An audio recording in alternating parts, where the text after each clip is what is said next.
Imagine waking up knowing that survival today is not guaranteed, not because of bad luck, but because the world itself is trying to kill you. The air you breathe could carry disease. The water you drink could poison you. A cut on your skin could be a death sentence. War might arrive without warning. Hunger could stalk you for years, not days. And no matter how careful you are, forces far beyond your control decide whether you live or die. History is not a straight line of progress. It is a series of storms, periods when being alive meant standing at the edge of extinction. These were times when humanity was tested, broken, and reshaped. Ordinary people lived through horrors we struggle to imagine today, and millions did not survive to tell their stories. This is the story of those moments, the most dangerous times to be alive. Long before written history, before cities, laws, or even agriculture, being alive was a daily confrontation with extinction. There were no second chances, no hospitals, no stored food, no emergency help.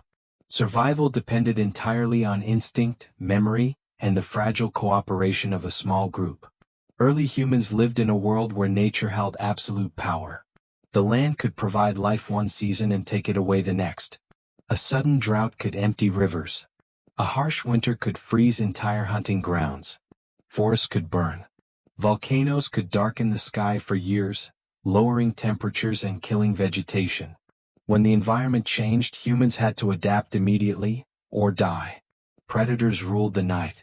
Saber-toothed cats, cave lions, dire wolves, and massive bears hunted with strength humans could not match.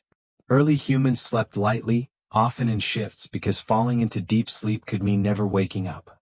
Fire was not just warmth, it was protection. If the fire went out, fear crept in with the darkness. Even the smallest injury was dangerous. A cut from a sharp stone tool could become infected. A broken bone could end a hunter's ability to provide food, condemning not only the injured person but possibly their entire family. There were no antibiotics, no understanding of bacteria. Infection was invisible, unstoppable, and often fatal. Many skeletons discovered by archaeologists show signs of healed fractures, evidence that survival depended on community care. Without help, death came quickly. Childbirth was one of the greatest threats of all. Women faced staggering risks during pregnancy and labor. Many died giving birth. Many more children died within their first few years of life. Infant mortality was brutally high. A tribe might celebrate a child not at birth, but after they survived their earliest years. Life expectancy was short not because people aged quickly, but because so many died young. Food was never guaranteed. Hunting could fail for days or weeks. Animals migrated. Weather shifted. Plants were seasonal and unpredictable. Starvation was slow and merciless. Bones recovered from prehistoric sites show signs of malnutrition, especially in children. During harsh periods, entire groups disappeared from the archaeological record, erased by hunger. Violence also came from other humans. Competition for resources led to conflict between groups. Evidence of spear wounds and skull fractures suggests that warfare existed even in humanity's earliest days. There were no rules of engagement. Losing meant death or displacement into unfamiliar land where survival odds were even worse. Genetic studies reveal how close humanity came to ending entirely. At several points in prehistory, the human population dropped to dangerously low numbers, possibly just a few thousand breeding individuals worldwide. A single catastrophic event could have wiped out our species. Survival was not inevitable. It was fragile, temporary, and constantly threatened. To be alive during this time meant existing on the edge of oblivion. There was no concept of a future beyond the next hunt, the next sunrise, the next season. Every generation lived knowing that survival was uncertain, temporary, and hard-earned. Humanity did not thrive in this era, it endured it. And the fact that we are here at all is proof that against impossible odds, they survived long enough to become us.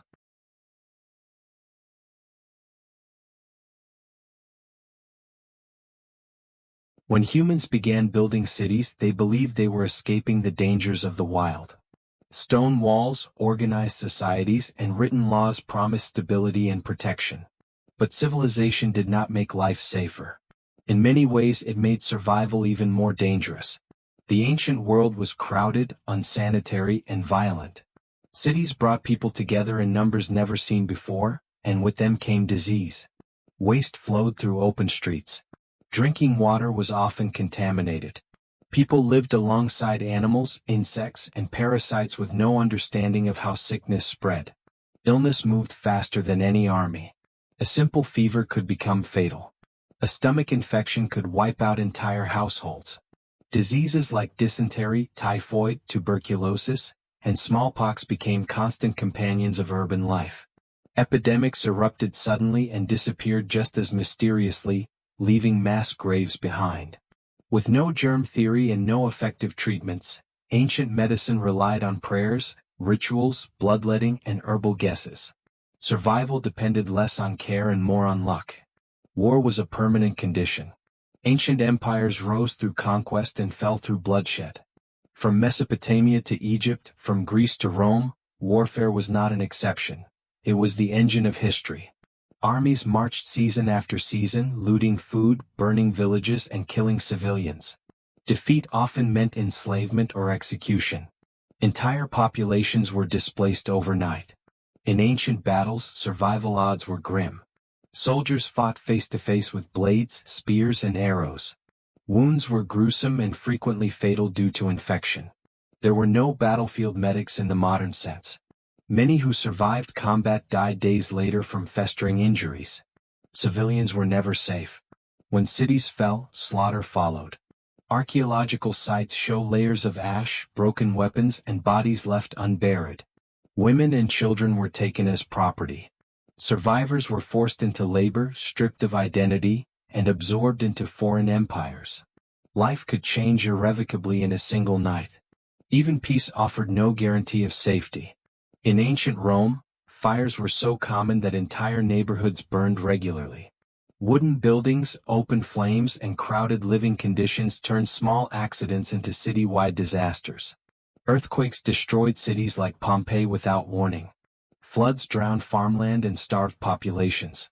Social status determined survival. The wealthy had better food, cleaner water, and access to the best healers. The poor lived packed into dangerous housing, working exhausting jobs, exposed to disease and violence daily. Slavery was widespread, and enslaved people lived under constant threat of punishment, abuse, or death. They were expendable legally and socially. Child mortality was devastating. In many ancient societies, up to half of all children died before adulthood. Families expected loss. Names were reused because children often did not survive long enough to need unique identities.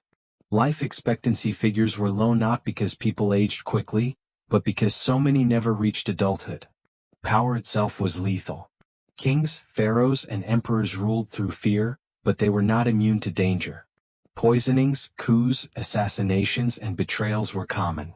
Roman emperors rarely died of old age. Absolute power did not protect. It painted a target. Religion and superstition shaped responses to danger. When disaster struck, people blamed angry gods, eclipses, or omens. Sacrifices were offered. Scapegoats were punished. Minority groups were targeted during times of fear. Rational explanations were rare, and panic often worsened already deadly situations. To be alive in the ancient world meant living inside systems that could crush you without warning. Disease, war, disaster, and social inequality formed a constant web of danger. Civilization had brought structure, but it had also amplified humanity's capacity for destruction. Survival was still uncertain. Safety was still fragile. And death was never far away.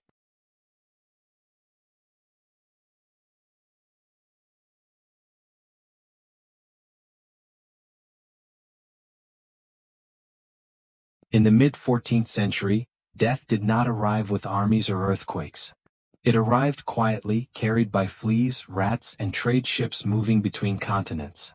By the time people realized something was wrong, it was already everywhere. The Black Death likely began in Central Asia before traveling along trade routes into the Middle East and Europe. In 1347, ships docked at Mediterranean ports carrying crews that were either dead or dying. Within weeks, cities were overwhelmed. The disease struck with terrifying speed. Victims developed sudden fevers, chills, headaches, and exhaustion. Painful swellings, called buboes, appeared in the neck, armpits, and groin. Skin turned dark and blotchy as blood vessels burst beneath the surface. Many coughed up blood. Some lost consciousness within hours. Most died within 3 days. There was no escape. The plague spread through homes, marketplaces, churches, and fields. Entire families died together. Infected parents collapsed while holding their children. Priests who administered last rites often died shortly afterward. Doctors fled, knowing their presence offered no protection. Cities fell into silence. Church bells rang constantly for the dead until there were too many bodies to count. Graveyards overflowed. Mass pits were dug hastily outside city walls. Corpses were stacked like firewood. In some places, the living abandoned the dead entirely, leaving bodies in streets and homes. Fear tore societies apart. No one understood disease transmission. People blamed poisoned wells, foreign travelers, divine punishment, or supernatural forces. Jewish communities were massacred across Europe, accused of spreading the plague. Entire populations were expelled or murdered in waves of panic and violence. Daily life collapsed. Trade stopped. Farms went untended. Food shortages followed the disease. Survivors were often left alone, surrounded by empty villages. In some regions, over half the population died. Skilled workers vanished. Knowledge disappeared. Entire family lines ended forever. Survival was arbitrary. The rich died alongside the poor. The young died alongside the old. Prayers offered no immunity. Isolation helped some, but many never had the chance. To be alive during the Black Death meant understanding that survival was not earned, it was accidental. By the time the plague subsided, the world was unrecognizable. Europe had lost a third to half of its people. The psychological scars lasted for generations. Death had become familiar. Life had become fragile beyond imagination.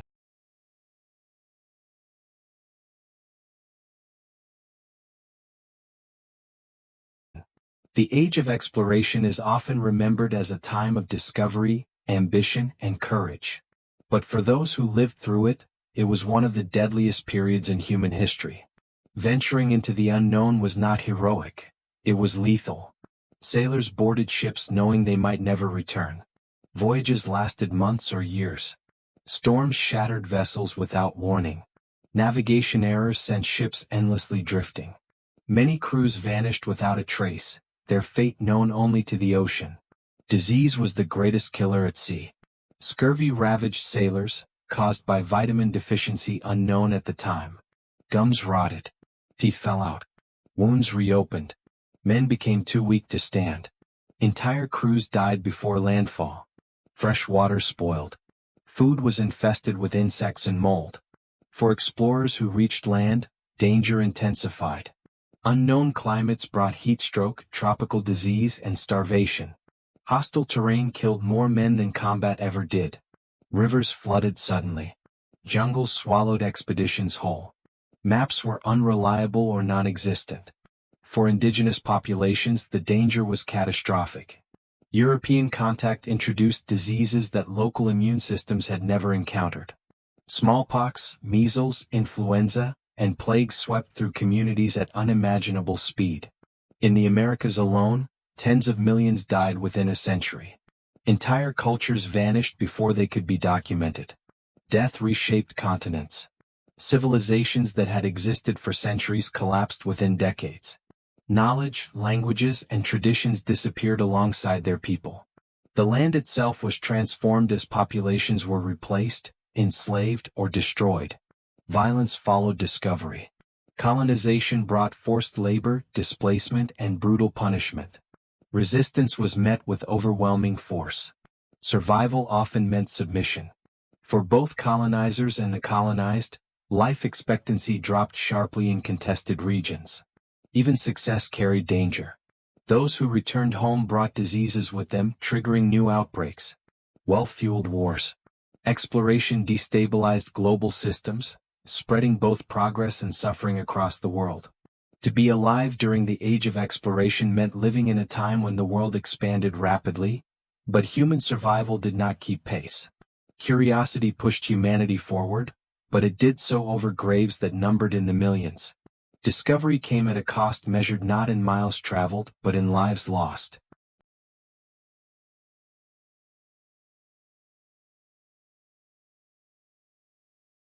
When machines replaced human hands, the world changed faster than people could adapt. The Industrial Revolution promised opportunity, wealth, and efficiency. But for the millions who lived through it, survival often came at the cost of health, dignity, and life itself. Cities exploded in size almost overnight. Rural families flooded into industrial centers searching for work. What they found were overcrowded neighborhoods packed with flimsy housing, no sanitation, and constant pollution. Streets ran with waste. Drinking water was often drawn from the same rivers used for dumping sewage and industrial chemicals. Factories were death traps. Machinery had no safety guards. Gears, belts, and presses tore limbs from workers who slipped or hesitated for a moment. Children as young as 6 were employed because they could crawl into tight spaces. Many were crushed, maimed, or killed before reaching adulthood. Injured workers were easily replaced. Compensation did not exist. Air itself became dangerous. Coal smoke darkened skies and filled lungs. Long-term exposure led to chronic illness, lung disease, and early death. Textile factories filled the air with fibers that destroyed respiratory systems. Chemical plants exposed workers to toxins that burned skin, blinded eyes, and poisoned organs. Disease thrived in industrial cities. Cholera outbreaks swept through urban centers repeatedly, killing thousands at a time. Tuberculosis spread rapidly in cramped housing. Infant mortality soared. In some cities, half of all children died before age 5. Medical care was limited and expensive. Prevention was barely understood. Work consumed life. Laborers worked 12 to 16 hours a day, 6 days a week. Exhaustion led to accidents. Malnutrition weakened immune systems. Alcoholism surged as people searched for relief from relentless hardship. Progress created wealth, but survival was reserved for the lucky. In 1914, the world stumbled into a war unlike any before it. What began as a political crisis became an industrialized slaughter that redefined danger itself. Soldiers marched into battle expecting glory. They found trenches filled with mud, corpses, and fear. Trench systems stretched for hundreds of miles, trapping men in narrow ditches for months or years at a time. Rain flooded trenches, causing men to drown in mud. Rats fed on the dead and the living alike. Death was constant and impersonal. Machine guns cut down waves of soldiers in seconds. Artillery shells rained endlessly, killing without warning. Many died without ever seeing the enemy. Bodies were shredded beyond recognition. Survivors suffered shell shock, a psychological trauma so severe it left men shaking, mute, or permanently broken. Chemical weapons added new horror. Poison gas crept silently across battlefields, burning lungs and eyes. Victims suffocated slowly, clawing at their throats. Gas masks failed or arrived too late. Survivors often carried lifelong injuries. Medicine could not keep up. Field hospitals were overwhelmed. Surgeons amputated limbs to prevent infection. Pain relief was limited. Antibiotics did not exist. Many who survived combat died from their wounds days later. Civilians suffered immensely. Blockades caused starvation. Cities were bombarded. Families were displaced. Entire generations were marked by loss. By the war's end, more than 20 million were dead. Millions more were wounded or traumatized. World War I proved that modern technology had outpaced humanity's ability to control it. Survival was no longer about strength or skill, it was about luck. To be alive during this time meant living inside a machine designed to kill on an unprecedented scale. Just as the world believed the worst was over, a deadlier enemy emerged. One that did not announce itself with explosions or armies, but with coughing, fever, and exhaustion. In 1918, as World War I drew to a close, the Spanish flu swept across the globe with terrifying speed. Unlike earlier influenza outbreaks, this virus behaved strangely. It did not primarily kill the elderly or the weak. It targeted the young, healthy, and strong, soldiers, workers, parents in their prime. People would feel fine in the morning and be dead by nightfall. Hospitals collapsed almost immediately. Beds filled within days. Hallways overflowed with the sick. Doctors and nurses fell ill themselves. There were no antiviral drugs, no vaccines, no antibiotics to treat secondary infections. Medical staff could only offer comfort and hope. The symptoms were horrifying. Victims developed high fevers and crushing fatigue. Their lungs filled with fluid. Skin turned blue and black from lack of oxygen. Some drowned slowly in their own bodily fluids. Others bled from the nose and mouth. Coffins ran out. Bodies were stacked in makeshift morgues, schools, and churches. Fear spread faster than information. Governments censored reports to avoid panic, especially during wartime. People did not know how the disease spread or how to protect themselves. Public gatherings continued. Troop movements accelerated transmission. Entire households died within days. Society fractured quietly. There were no mass riots or dramatic collapses, just empty streets, closed shops, and endless funerals. Survivors lived with the constant dread that the next cough could be their last. By the time the pandemic ended, at least 50 million people were dead, possibly far more. The Spanish flu killed more people than World War I itself. To be alive during this time meant living with an invisible enemy, one you could not see, hear, or fight, only endure.